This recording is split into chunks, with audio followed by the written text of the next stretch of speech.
Hoje, o programa Academia debate um estudo jurídico do professor e doutor em Direito Thomas da Rosa de Bustamante, um trabalho que tem por objetivo a construção de uma teoria genuinamente normativa dos precedentes judiciais. Ele orienta a formação dos parâmetros metodológicos para estabelecer com objetividade como extrair normas jurídicas desse tipo de fonte do direito e aplicar essas normas na justificação de decisões posteriores. Teoria do precedente judicial, a justificação e a aplicação de regras jurisprudenciais. Tese apresentada à banca examinadora da Pontifícia Universidade Católica do Rio de Janeiro, como requisito parcial para a obtenção do título de doutor em Direito. Confira também parte da bibliografia base deste trabalho e as últimas publicações de teses e dissertações que estão chegando ao mercado editorial.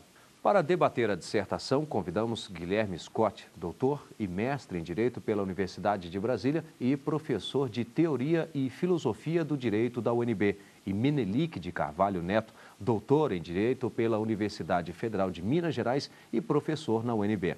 Eu quero aqui agradecê-los pela presença, professor Menelik, professor Guilherme Scott. Agradeço também ao professor Thomas por aceitar o nosso convite da TV Justiça, para participar do programa Academia, e já peço para que faça, então, a apresentação do seu trabalho. Bom, inicialmente eu gostaria de agradecer ao professor Guilherme, ao professor Menelik, por aceitarem ser meus debatedores, agradecer o convite da TV Justiça, e vou falar um pouco sobre essa teoria dos precedentes que agora eu apresento, acabou de ser publicada pela editora Noesis, de São Paulo, né? É uma teoria que se pretende uma teoria normativa do precedente judicial, uma teoria da argumentação com precedentes judiciais. Ela pretende ser uma parte da teoria da argumentação jurídica que lida com os problemas de interpretação do precedente judicial, às vezes com o problema de revogação do precedente e principalmente com o problema da aplicação dos precedentes judiciais pelos tribunais, né, de quaisquer países do mundo. Tá? Então, a gente poderia dizer que há três tipos diferentes de interpretação da natureza da ciência do direito. São bem capitulados, por exemplo, por Robert Alex na introdução à teoria da argumentação jurídica dele. Pode-se ver para a teoria do direito, pode-se vislumbrar uma dimensão analítica, vai lidar com a estrutura das normas e dos conceitos que nós aplicamos no direito, uma dimensão empírica, que lida com os argumentos jurídicos tais como eles são empregados e com os supostos empíricos que levam à produção do direito, e há também uma dimensão normativa da filosofia do direito ou da teoria do direito. Essa dimensão, acredito eu, sempre foi negligenciada pelas teorias positivistas que surgiram a partir do século XIX, que ganharam força, pelo menos, a partir do século XIX. Né? E agora elas são reabilitadas quando nós vivemos um processo de superação do positivismo jurídico. Bom, então o caráter normativo dessa teoria é algo que eu gostaria de destacar, porque ela pretende contribuir para a prática jurídica, para o desenvolvimento da prática jurídica. Né? Ela não pretende ser uma teoria puramente descritiva, como era a teoria do Hart, como era a teoria pura do direito do Hans Kelsen. Ela pretende dialogar com a prática na medida em que ela se constrói na perspectiva do participante. Ou seja, ela mesma assume, numa linguagem familiar para os teóricos do direito contemporâneo, que seguem a tradição do Hart, ela assume o ponto de vista interno e ela própria pretende participar da construção da prática jurídica. Bom, o primeiro empecilho que uma teoria como a minha enfrenta é o problema de saber se é possível uma teoria geral do precedente ou não. Ou seja, é possível uma teoria que seja aplicável tanto nos sistemas do civil law quanto nos sistemas do common law? Eu acredito que sim. O estudo que eu fiz no primeiro capítulo compara o desenvolvimento histórico da teoria do precedente no Reino Unido e na França. Quer dizer, supostamente os dois países que têm atitudes mais díspares em relação ao precedente. Né? No Reino Unido, vigorando a máxima de que o precedente é fonte do direito, portanto, ele é sempre vinculante em grau máximo. Na França, sendo vale da máxima, né? O precedente não é fonte do direito, portanto, ele não vincula em grau nenhum. Para mim, essas duas visões estão equivocadas. Está equivocado também o diagnóstico de alguns comparatistas, no sentido de que o common law seria protagonista de um raciocínio puramente indutivo, ao passo que o civil law seria protagonista de um raciocínio puramente dedutivo. Isso me parece uma caricatura, né? Sempre que aplicamos precedentes, não importa onde estamos, em qual tradição jurídica nós estamos, nós temos um primeiro trabalho indutivo de extrair regras a partir desses casos, de extrair uma ratio decidente que se pretenda útil para solucionar casos futuros e o problema de determinar o sentido dessa ratio decidente, né? Para, a partir daí, deduzir soluções concretas. Então, os dois procedimentos vão estar sempre presentes, não importa a tradição. O trabalho realizou um estudo histórico e um estudo comparativo no primeiro capítulo, que é um capítulo extenso, com mais de 100 páginas, para comprovar a possibilidade de uma teoria geral do precedente.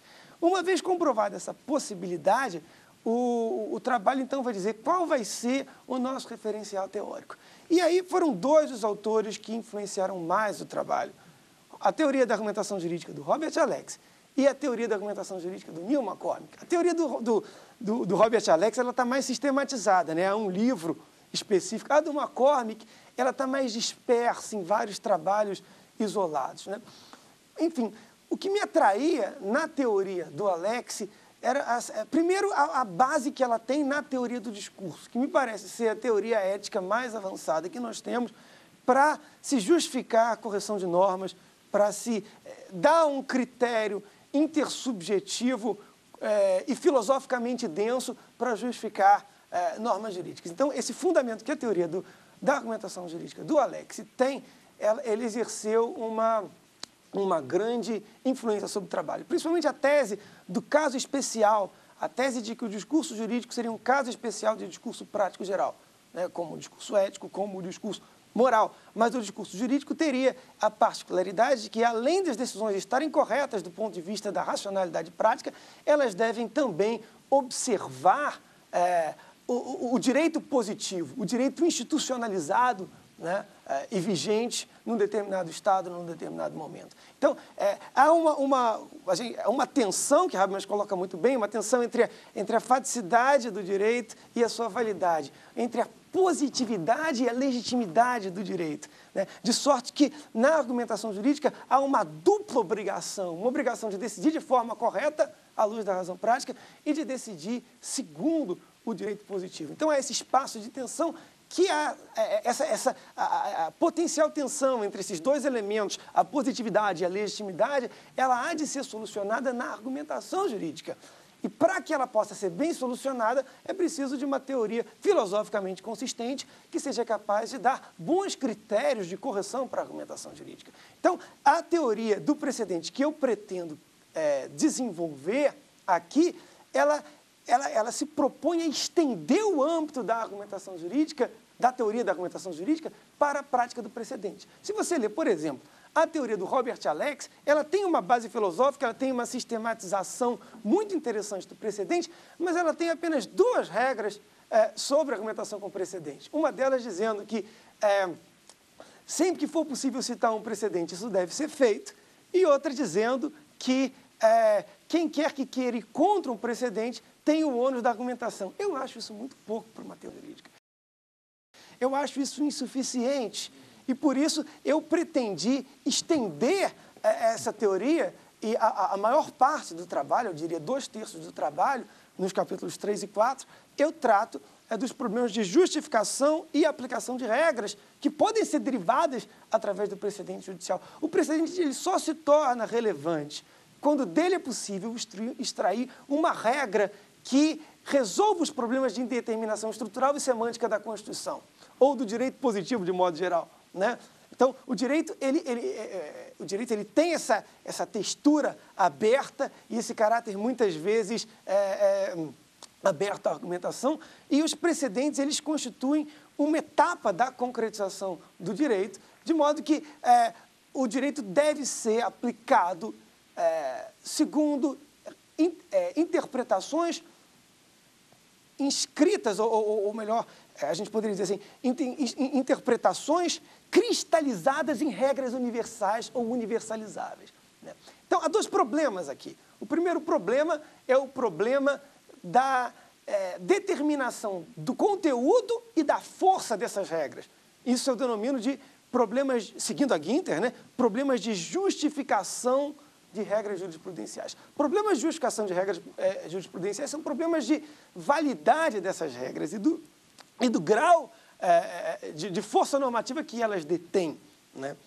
Então, eu acredito que esses são problemas de justificação de regras jurisprudenciais e há alguns critérios que a gente pode adotar para realizar uma justificação adequada dessas regras universais que nós podemos extrair dos precedentes judiciais.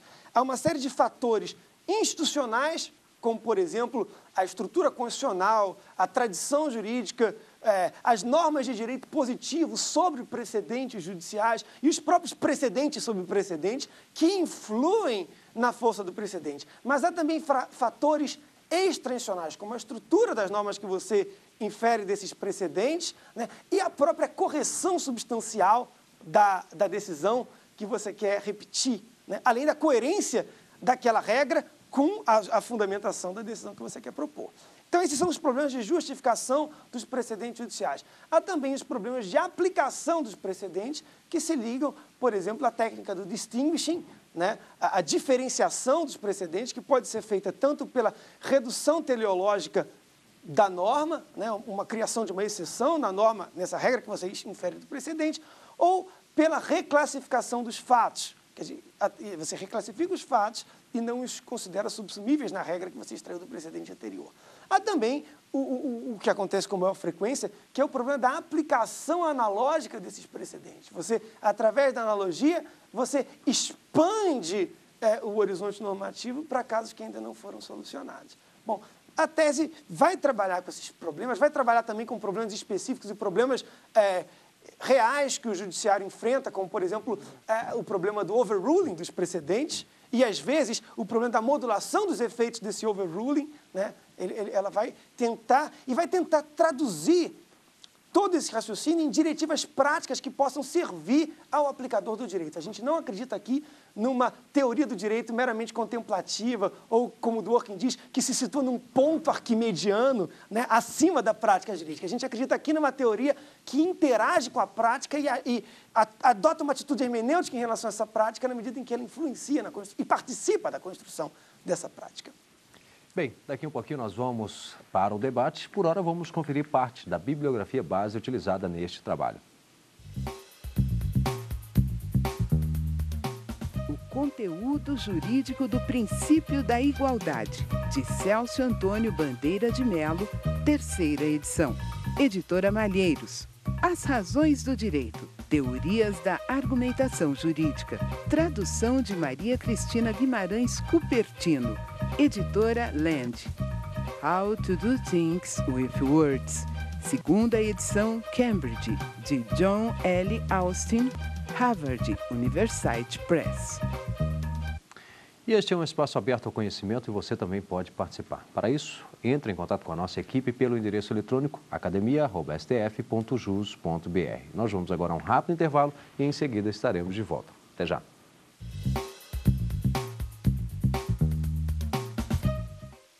E hoje o Academia debate a dissertação Teoria do Precedente Judicial, a justificação e a aplicação de regras jurisprudenciais. Estudo do doutor em Direito pela PUC do Rio de Janeiro, Thomas da Rosa de Bustamante. Os convidados do programa são Guilherme Scott, doutor e mestre em Direito pela Universidade de Brasília e professor de Teoria e Filosofia do Direito da UNB, e Menelik de Carvalho Neto, doutor em Direito pela Universidade Federal de Minas Gerais e professor na UNB. Esta publicação que é justamente o trabalho do Thomas da Rosa de Bustamante.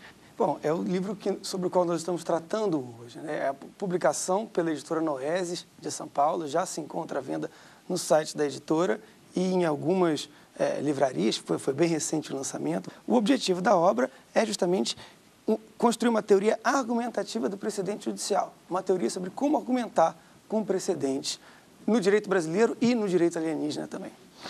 Bem, parabéns. Obrigado. Eu gostaria já que iniciasse aqui o nosso debate o professor Menelik. Obrigado, Mark. Obrigado pelo convite. É um prazer estar aqui, ter texto maravilhoso do Thomas, acho que é realmente uma obra densa, uma obra em profundidade que faltava dentre nós até agora. E eu gostaria, Thomas, de colocar como primeira parte da reflexão exatamente a abordagem inicial que você faz acerca de uma vinculante, longe de empobrecer a nossa prestação jurisdicional, tenderá a enriquecê-la a longo prazo. Tenderá a fazer com que juízes assumam o desafio de enfrentar a orientação superior, mostrando que aquele caso é distinto. E eu te indagaria isso. Essa sua excursão inicial, ela te mostra isso? Ela revela potencialidades que podem ser aportadas para o sistema do civil law, para o nosso sistema, a partir da introdução de mecanismos como súmula vinculante, ou isso é um risco? Olha, eu acho que em tudo há riscos e há grandes vantagens, né? Eu acho que a principal vantagem que a gente pode trazer do common law é que eles têm uma teoria, quer dizer, já mais avançada do precedente judicial, né? É um sistema jurídico que tem aí 800 anos de duração. Só o direito romano conheceu uma experiência, uma prática jurídica que, sem descontinuidade, né, tão grande quanto o direito inglês, né, especificamente. Então, eles têm um método bastante argumentativo de enfrentamento das decisões, até por elas serem vinculantes. Porque o que acontece? Pelo fato de as decisões serem vinculantes na Inglaterra e na Escócia, em todo o Reino Unido, serem formalmente consideradas uma fonte formal do direito, quer dizer, então estabelece-se a vinculação em grau máximo. Por exemplo, as cortes intermediárias, as cortes de apelação, elas não podem reformar nem o seu próprio precedente, né? Quando elas querem decidir, quando elas querem mudar de opinião, quando elas querem reconhecer que elas estão erradas, sabe como é que elas fazem? Elas constroem toda a argumentação para demonstrar que a orientação delas estão erradas e apelam de ofício para a Corte Superior. Então, ela começa, a própria Corte que decidiu, que estabeleceu o precedente, ela começa a atuar como um advogado para que a outra Corte mude o precedente dela própria, né? Você vê o tamanho da vinculação ao precedente que existe no direito inglês. Agora, por outro lado, quando a gente pergunta a que nós estamos vinculados, aí a resposta do common law é bem diferente da súmula vinculante. Porque as nossas súmulas vinculantes são redigidas na modalidade dos antigos assentos portugueses, ou seja, como normas gerais e abstratas que têm, às vezes, o mesmo grau de abstração de uma lei. Então, a súmula vinculante seria uma norma guarda-chuva, porque é uma nossa tradição da vinculação em grau máximo. O que eles sempre fizeram? Eles sempre interpretaram a ratio decidendi, ou seja, aquela regra que vincula, de uma maneira extremamente estrita, de uma maneira que se restringe mesmo aos fatos da causa, aquele conjunto normativo, aquele contexto específico no qual a decisão foi prolatada. Então, há uma incompletude muito grande da norma, de modo que o juiz ele tem uma liberdade para diferenciar essa norma, para fazer o distinguishing, e uma liberdade também para criar novas soluções através da expansão daquela norma por analogia. Então, isso tem uma vantagem. É uma vantagem que o juiz das primeiras instâncias, ele também participa da formação do direito, na medida em que há discursos de aplicação sobre se aquela norma deve ser estendida ou não. Então, eu acho que o sistema vinculante inglês se parece muito com o caso das decisões vinculantes não sumuladas. Por exemplo, as decisões no controle de constitucionalidade concentrado do Supremo Tribunal Federal Brasileiro.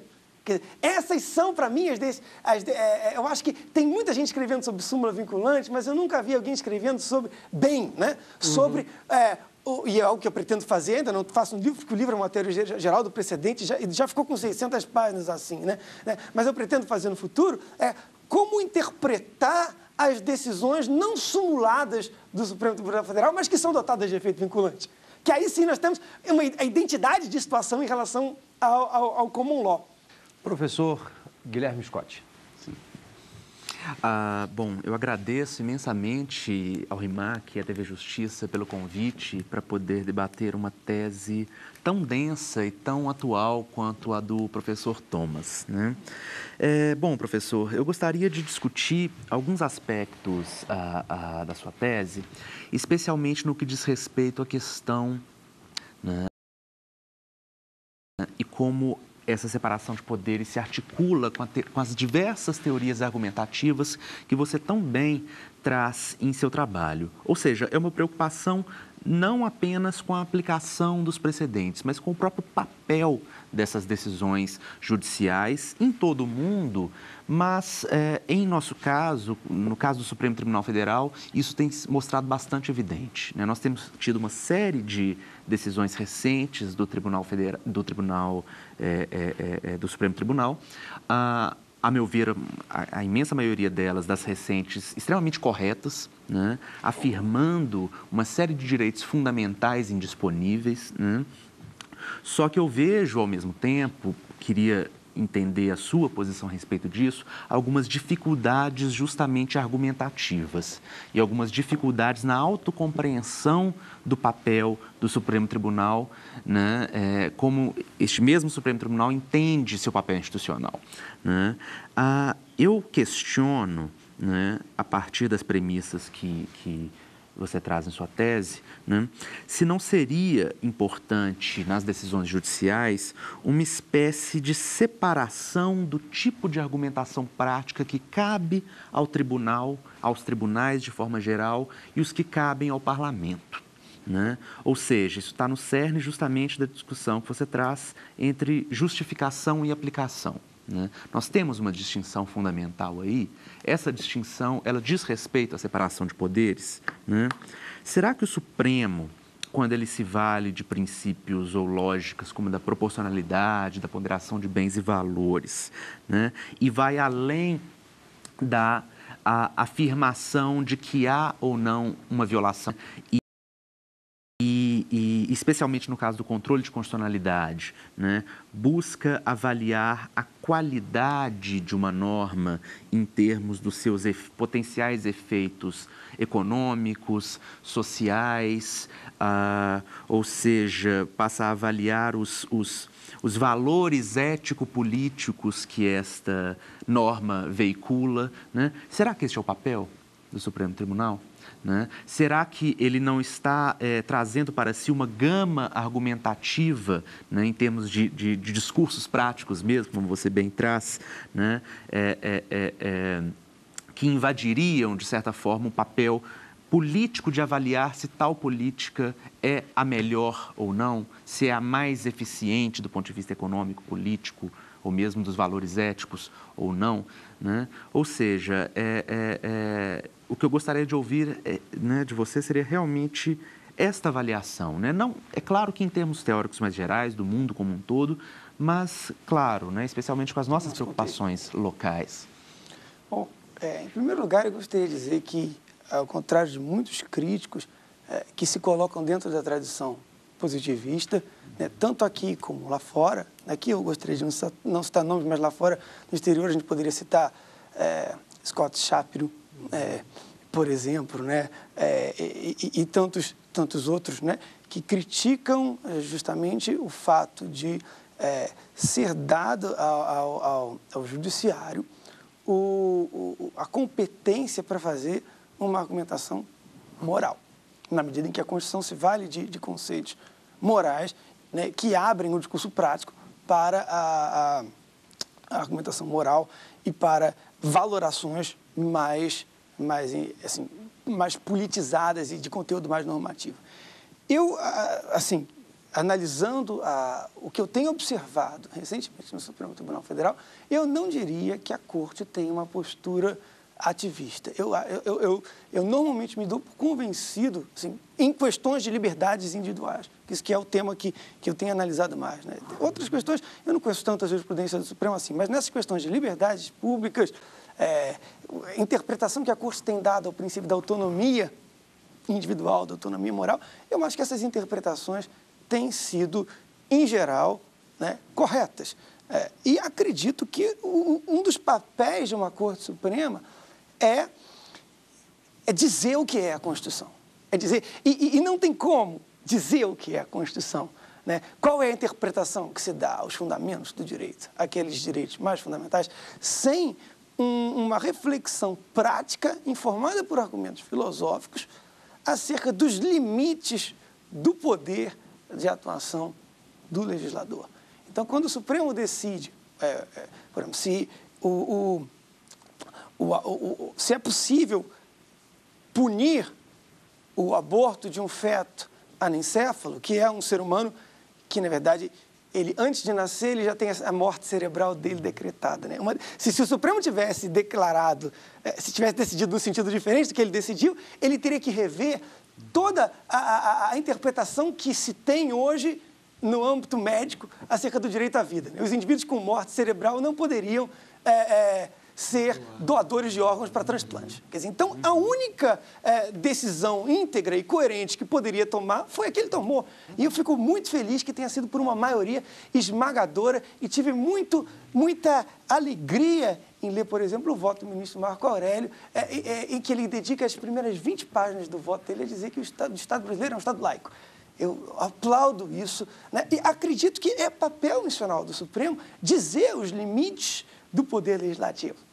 É um papel que ele tem, e não é só do Supremo Tribunal Federal Brasileiro, mas de qualquer corte constitucional, porque ela tá dando a interpretação da Constituição, a interpretação dos limites que todos os outros órgãos têm para criar normas obrigatórias para nós, né? Acredito, inclusive, que é possível legitimar, do ponto de vista político e filosófico, esse tipo de atitude.